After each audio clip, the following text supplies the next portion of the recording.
பிரதமர் மோடியும் உள்துறை அமைச்சர் அமித்ஷாவும் தாக்கல் செய்த விளைவுகளில் இருந்து தப்பிக்கவே முடியாது என்று காங்கிரஸ் தலைவர் மல்லிகார்ஜுன கார்கே எச்சரிக்கை விடுத்துள்ளார். மக்களவை எதிர்க்கட்சித் தலைவர் ராகுல் காந்தியின் கட்டுரையை தனது எக்ஸ்தல பக்கத்தில் வெளியிட்டுள்ள காங்கிரஸ் தலைவர் கார்கே, நாட்டின் இளைஞர்கள் விழித்துக் கொண்டு விட்டனர், பிரதமர் மோடியின் பிம்பம் சிதைந்துவிட்டது என்று தெரிவித்துள்ளார்.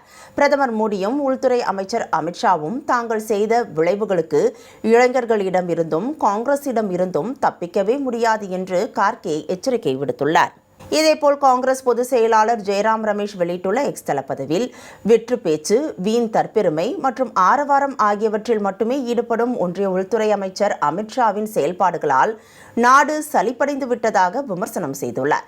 மாணவர்கள் மீது தாக்குதல் நடத்த ஒப்புதல் அளித்த அமித்ஷா பதவி விலக வேண்டும் என்றும் வலியுறுத்தியுள்ளார். கன்னியாகுமரி நாடாளுமன்ற உறுப்பினர் விஜய் வசந்த் வெளியிட்டுள்ள எக்ஸ் தளப்பதிவில், வன்முறைக்கு காரணமான படைகள் உள்துறை அமைச்சகத்தின் கட்டுப்பாட்டில் இயங்கும் நிலையில் மாணவர்கள் மீது தாக்குதல் நடத்தப்பட்டதற்கு யார் பொறுப்பேற்பது என்று கேள்வி எழுப்பியுள்ள விஜய் வசந்த் எம்பி, அதற்கான பொறுப்பும் உள்துறை அமைச்சர் அலுவலகத்தையே சாரும் என்று தெரிவித்துள்ளார்.